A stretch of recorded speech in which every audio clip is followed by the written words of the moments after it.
Colosenses capítulo 2, versículo 8. Vamos a la palabra del Señor. Vamos a estar estudiando lo que Él tiene para nosotros en esta hora. Yo sé que su vida está dispuesta para recibir la palabra. Colosenses capítulo 2, versículo 8. Hay un título ahí: plenitud de vida en Cristo.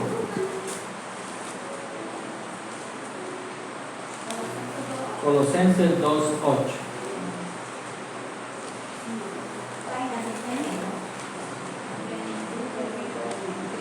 Y vamos a comer el pan de vida esta tarde para que Él sea de alimento a nuestro espíritu, ¿verdad? Esta es la comida espiritual que habla Pablo, no adulterada.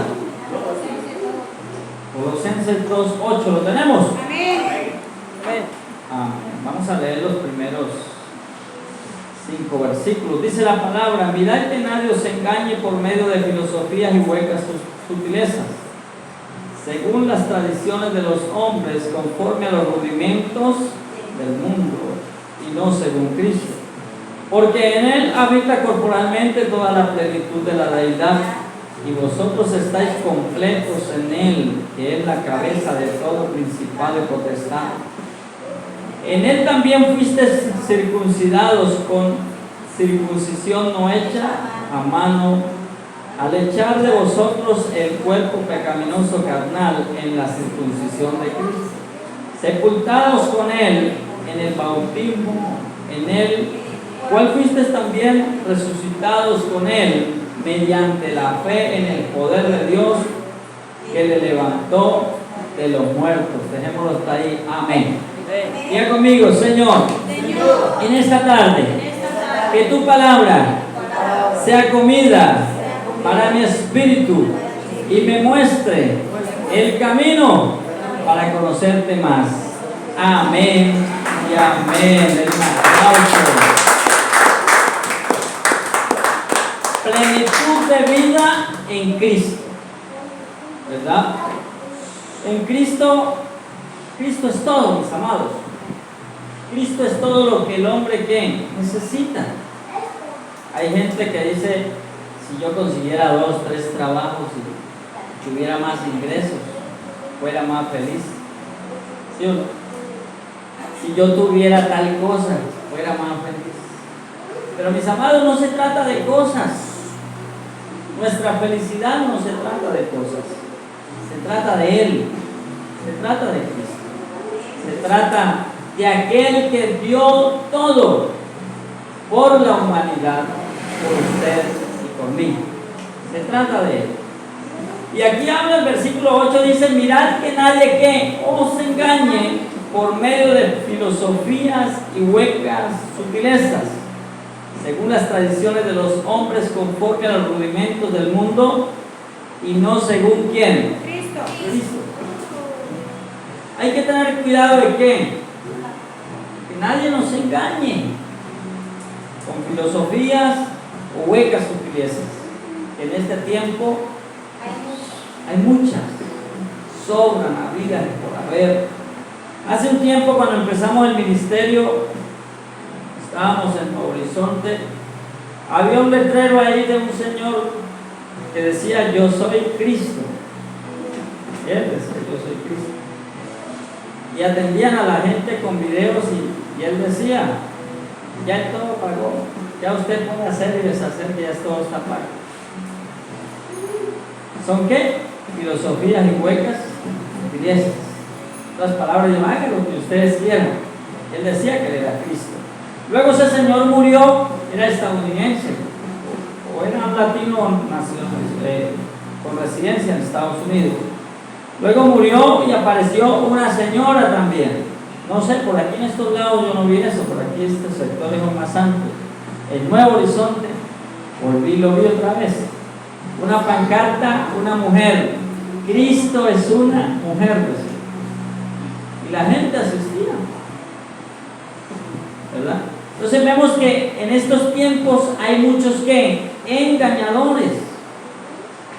Dice que con artimañas, con filosofía y huecas sutilezas, engañan a la gente. y la gente se deja engañar. Pero no es el caso de nosotros, ¿verdad? Pero igual dice ahí el apóstol, aconsejando a la iglesia de Colosas y hoy a nosotros, mirad que nadie os engañe, mis amados. Mirad que nadie nos engañe. Porque ahorita usted abre el celular y por internet hay tantas cosas, que se queda uno sorprendido. La tecnología es buena, nos ayuda a muchas cosas, pero hay que tener cuidado, porque nos puede dañar. Y usan toda sutileza, pero no según quién, Cristo, porque es que el centro de todo es Él. El centro de nuestra fe es aquel que vino, vivió entre nosotros, pasó lo que usted y yo pasamos, murió en una cruz, pero que no se quedó en la tumba, sino que al tercer día resucitó. Muchos líderes religiosos, Mahoma, Buda, están en las tumbas y tienen seguidores aún, pero no pueden levantarse y decir que han resucitado. Están en la tumba. Cristo resucitó.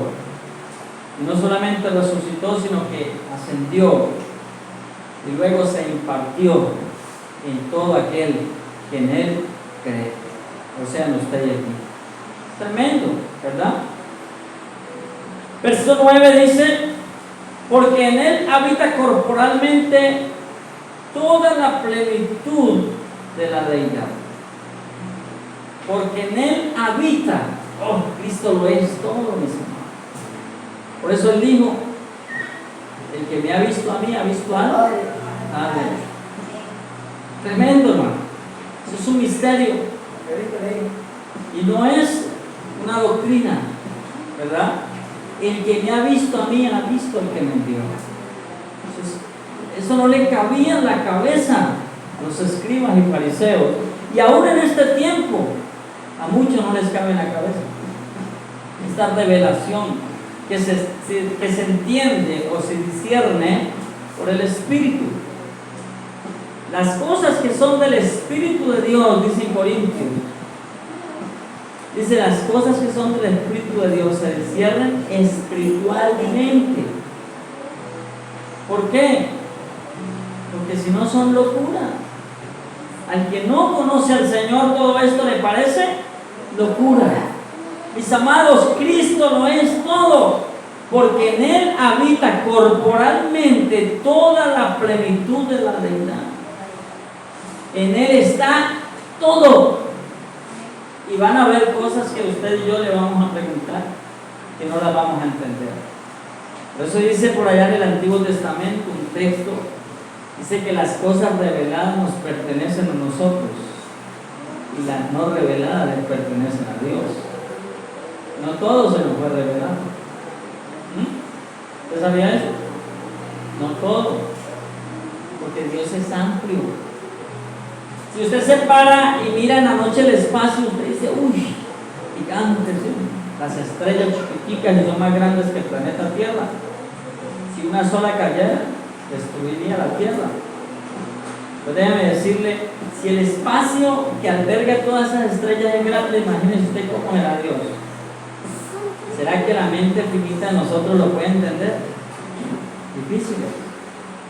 Por el Espíritu lo podemos entender, podemos llegar al propósito. Por eso él dice, el apóstol Pablo dice en Efesios, pidamos a Dios que nos dé entendimiento, nos dé sabiduría para el conocimiento de Él, porque eso se entiende espiritualmente. Cristo no vino a implantar una religión, Cristo vino a implantar el reino en usted y en mí, no una religión. Vino a implantar el reino. Por eso cuando empieza su primera y gran predicación, dice, arrepentidos y convertidos porque el reino de los cielos se ha acercado. En otras palabras, digo, aquí está el reino de los cielos. Cuando el ladrón, peleaban los dos ladrones, uno a un lado, el otro al otro lado, pero uno de ellos dijo, Señor, acuérdate de mí cuando estés en el paraíso. Cuando estés allá, acuérdese de mí. ¿Qué le dijo el Señor? hoy mismo, ahora mismo estarás conmigo. Ahora mismo, tiempo real, tiempo presente, aquí en el ahora, hoy mismo estarás conmigo. Verso 10, y vosotros estáis ¿qué? Completos en Él. ¿En Él estamos qué? Completos. No nos tiene que faltar nada. Yo no tengo que hacer nada para alcanzar salvación, vida eterna. ¿Por qué? Porque en Él estoy completo. Entonces, ¿qué tengo que hacer yo si estoy completo en Él? Expresar gratitud por esa gracia inmerecida que Él ganó para mí. ¿Y cómo expresamos gratitud por esa gracia inmerecida? Cuando vivimos como Él vivió, cuando andamos como Él andó, obedeciendo su palabra y caminando en mansedumbre. Expresamos una vida recta delante de Él, ¿verdad? Lo expresamos a Él en nuestras vidas. Luego que dice que es la cabeza de todo principado y potestad. Él es la cabeza de todo principado, de príncipes y potestades, de reinos, de príncipes, reyes y súbditos. Él es ¿qué? La cabeza de toda potestad. Cristo es la cabeza. En Él también, verso 11, en Él también fuiste circuncidados con circuncisión no hecha a mano, al echar de vosotros el cuerpo pecaminoso carnal en la circuncisión de Cristo. Cuando Cristo fue circuncidado, juntamente nosotros fuimos circuncidados con Él. Recuerda que Él fue circuncidado porque nació ¿qué? En la ley. Nosotros no pudiésemos ser circuncidados porque somos gentiles, ¿verdad? No pertenecemos al pueblo de Israel nacional, físico. Pero nosotros, a través de Cristo, fuimos introducidos, injertados a esa Israel espiritual. Nosotros somos la Israel espiritual, la iglesia del Señor. Seguimos. Verso 12, sepultados con Él en el bautismo, en el cual fuisteis también resucitados con Él, mediante la fe en el poder de Dios que le levantó de los muertos. ¿Verdad? Dice que fuimos sepultados. Se hace simbólicamente el bautismo, ¿verdad? Dice que en el río, cuando usted se sumerge, simbólicamente muere al pecado, muere al mundo y hace el simbolismo cuando sale, resucita. Esa es la simbología que se hace. Pero también nos habla del bautismo en Cristo, o sea, introducirnos en Él, en la palabra, en el conocimiento de Él. Nosotros nos introducimos en Él, somos bautizados en el conocimiento del Señor. Introducirnos en la palabra. Cada vez que usted toma la escritura y se introduce en ella, usted es bautizado en el Señor, porque usted se está sumergiendo en las profundidades del conocimiento de Él. Amén. O sea, el bautismo en agua es un paso de obediencia que se hace visible, pero qué bueno es que nos introduzcamos y seamos bautizados por Él en ese conocimiento del Hijo de Cristo. Entonces, sepultados con Él en el bautismo, en el cual fuisteis también resucitados con Él mediante la fe en el poder de Dios que le levantó de los muertos. Verso 13, a vosotros estando muertos en pecados y en la incircuncisión de vuestra carne, os dio vida juntamente con Él, perdonándoos todos los... ¿Cuántos pecados le perdonó? ¿Cuántos están agradecidos con Dios por fe? Nos perdonó todos los pecados. Cuando entendimos esto, cuando Dios nos reveló esta palabra, uno ya dice, no, solamente darle ¿qué? Gratitud a Él. Y como expresión de gratitud, guardar mi vida, como dice la palabra, ¿cierto? Con gozo, paz, paciencia, benignidad, bondad, fe, mansedumbre, el fruto del Espíritu Santo, ¿verdad? Ir creciendo en esto.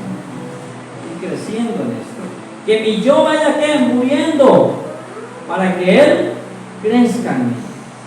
Ese es el propósito, que nuestro yo muera y Cristo crezca.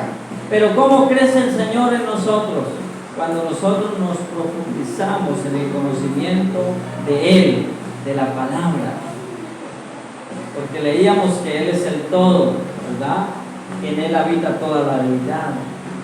Entonces nos vamos a pasar toda una vida, mis amados, estudiando a Cristo. Y nos va a faltar. Nos vamos a pasar ¿qué? Una vida, mis amados.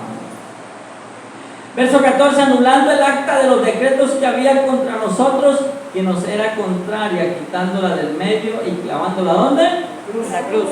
Había un acta de decretos que nos era ¿qué? Contrario. Este es pecador, este no tiene derecho. Cuando se paraba David y se dirigía a los filisteos y decía David, ¿qué decía? ¿Quiénes son estos incircuncisos que vienen a desafiar los escuadrones del Dios viviente? Incircuncisos. Es una palabra ofensiva para los pueblos que no pertenecían a Israel. ¿Quiénes son estos incircuncisos? Decía David. Un flacuchento, flaco y desafiando a tremendo grandote. Pero él se paraba y decía, es más, y Saúl le dijo, cállate la boca que lo escuchan. No, es que ¿quiénes son? ¿Verdad? ¿Por qué? Porque sobre nosotros había un acta ¿qué? De decretos que nos era ¿qué? Contraria, pero que Cristo la clavó en la cruz, pagó por nosotros y nos hizo salvos a través de Él. Ganó la salvación para nosotros. ¿Cómo no estar agradecidos con el Señor? ¿Sí? ¿Cómo no estar agradecidos con Él? Luego dice, y despojando a los principados de las potestades, los exhibió públicamente, triunfando sobre ellos en la cruz. Por tanto, nadie os juzgue en comida o en bebida o en cuanto a días de fiestas, luna nueva o días de reposo, todos los cuales es sombra de lo que ha de venir, pero el cuerpo es de Cristo. Amén. ¿Somos de quién? De Cristo. Somos el cuerpo de Cristo. Y a pesar de las pruebas, circunstancias o situaciones que nosotros pasemos, mis amados, sigamos confiando en Él. Si Dios no me hubiera sanado de ese chichón, Él hubiera seguido siendo Dios siempre. Yo con el dolor y Él sigue siendo Dios. ¿Qué quiere decir eso, mis amados? Que aunque yo no vea cosas que me ocurran positivamente, Él sigue siendo Dios, porque Él es soberano, porque Él es el todo en todos. A Dios no se le sigue para que me dé cosas. Si no las da, sí, pero el día que no me las dan, entonces ¿yo qué hago? Eso Dios no me da nada, yo me voy. No, hay que permanecer ahí. Por eso el apóstol Pablo decía, yo sé vivir en escasez, pero sé vivir en abundancia. Todo lo puedo en Cristo que me fortalece. Tengo un aguijón en la carne, decía el apóstol, y he orado al Señor. 3 veces he orado al Señor para que lo quite, pero Él dice que no. Igual Él sigue ¿qué? Siendo Dios. Nosotros seguimos a Dios por lo que Él hizo en la cruz, por lo que Él hizo en lo sobrenatural. Porque yo les he enseñado muchas veces a ustedes acá que lo que vemos no es tan real como lo que no vemos. Porque en Hebreos dice, todo lo que usted ve fue hecho de lo que no se veía. O sea que es más real lo que no se ve en Cristo que lo que se ve hecho ahora. En Cristo todo es más real. Por eso ahí al final del versículo, vamos al verso, capítulo 3, versículo 1. Si pues habéis resucitado con Cristo, buscad las cosas de arriba donde está Cristo sentado a la diestra de ¿quién? Dios. De Dios. Poned la mira en las cosas de arriba, no en las de la tierra. ¿A dónde tenemos que puesta la mirada nosotros? Arriba donde está Cristo, en lo celestial.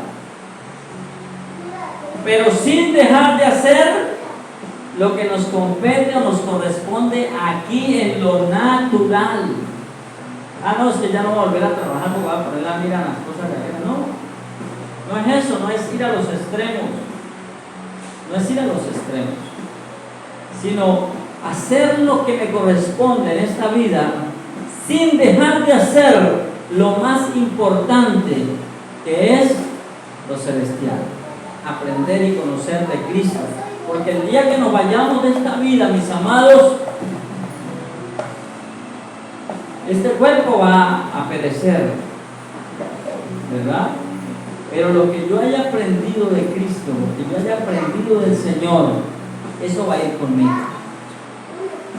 Por eso dice por allá, ¿qué saco yo si gano el mundo entero y perdiere mi alma? ¿Qué saco yo con tener tantas posesiones y tantas cosas? Pero el día que yo me muera no va a caber allá. No va a caber en el hueco lo que yo tengo que hacer.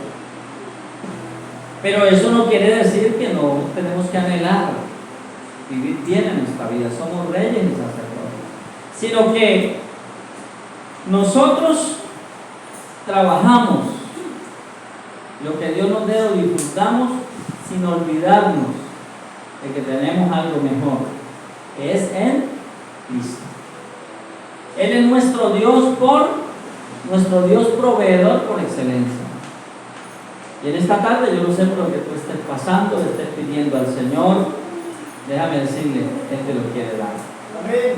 Sea salud, un mejor trabajo, una vivienda, no sé qué tú le estás pidiendo al Señor. Él te lo quiere dar.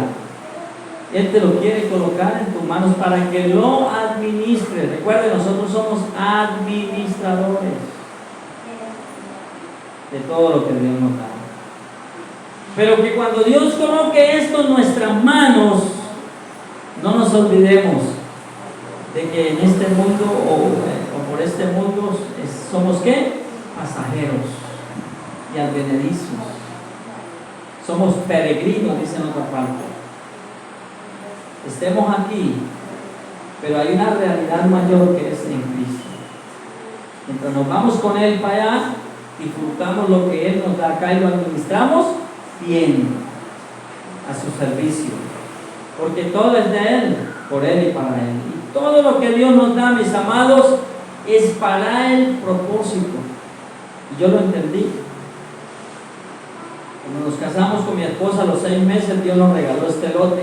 Regalado prácticamente porque valió 1.500.000 este lote amplio, 1.500.000. Y el Señor me lo vendió. Hicimos un negocio y yo se lo pagué a cuotas. Cuando le terminé de pagar, hicimos la escritura, pero yo no entendía nada. Pero hoy que traigo a colación esta palabra, que días estudiando, todo lo que Dios nos da es por el propósito y para el propósito. Porque Dios ya sabía de antemano de que aquí en este lugar se iba a enseñar de su propósito. Amén. Porque yo no entendía por qué Dios nos dio este lote de una manera tan fácil para pagar. 1.500.000 costó hace 20 años. Y una manera tan fácil para pagar. Eso no vaya usted, ¿a quién le vende una casa a usted así fiado? O sea, y le dije al Señor y le dijo, no, venga, tome posesión y viva en ella. Y como a los 2 meses pasaron los del catastro y lo pusimos a nombre de nosotros. Yo le dije al Señor, sí, está bien, usted la está pagando. Y le terminamos de pagar, pero yo no entendía. Pero ahora entiendo de que todo lo que Dios nos da es para el propósito, para extender su propósito o el reino en esta tierra. Por eso hoy estamos sentados acá relajados, ¿cierto? Hoy lo entiendo, denle un aplauso al Señor. Dios va a colocar recursos en su mano, mi hermano. Dios va a colocar recursos en su mano. Pero de esos recursos Dios quiere que tú siembres para el propósito. Y mi deseo como pastor, digo, Señor, ayúdanos, para que de aquí mismo alguien salga y diga, pastor, yo quiero pastorear, hay un grupo en tal lado, que nosotros como iglesia podamos ayudarlo, comprar sillas, ayudarlo, y decir, vaya, hágale, vamos, empecemos otra obra. Porque el sueño de nosotros es que extendamos el reino en esta tierra. Amén. Cada vez que usted siembra, cada vez que usted ofrenda, que usted diezma, esos dineros se administran bien administrados, porque son los dineros, los recursos del reino, los recursos de Dios. Amén.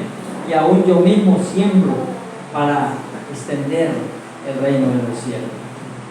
¿Y quién quita? Mañana o pasó mañana, Dios te da un hijo, una hija, que diga, yo quiero servirle a Dios, pastor, yo quiero, tengo un grupo en tal lado, pastor, me falta esto. Y el deseo de nosotros es que Dios levante a otros pastores, ministros en este lugar, para servirle a Él, sin esperar nada en cambio. Amén. Cuando estábamos haciendo eso, Luis, ¿usted cuánto se va a ganar por tener eso ahí? Y hasta ahora, nada.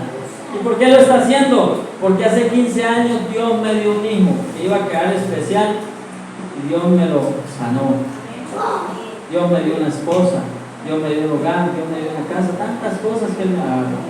Y yo, ¿cómo le correspondo a Él? Con expresión de gratitud. Mi amado, Dios va a colocar cosas, dinero, Dios va a colocar propiedades en sus manos. Pero recuerde, todo lo que Dios te da es para el propósito. Usted y yo somos administradores de la multiforme gracia de Dios. Amén. Somos administradores. Amén. ¿Cuántos lo creen? El otro día les contaba, para finalizar, que mi papá se paraba en la mitad de la casa, ¿no? Yo les contaba a ustedes, algunos, no sé si todos estaban acá. Se paraba, es que esta vaina es mío, ustedes no tienen nada, decía mi papá. Y mi papá murió y ahí quedamos nosotros heredando, los hijos, ¿verdad? ¿Por qué? Porque es que nosotros en este mundo no tenemos nada, somos administradores. Amén. Ya que yo me muera, digo, Señor, cuando yo me vaya contigo, que quiera aquí alguien que siga predicando la palabra a las generaciones. Que levante a alguien de ustedes. Amén. Se levante y pueda enseñar y seguir. No que yo me muera y se acabe. Y la iglesia, no, murió el pastor y se acabó. No, Dios ya tiene provisto a quien va a poner aquí después de mí. Amén.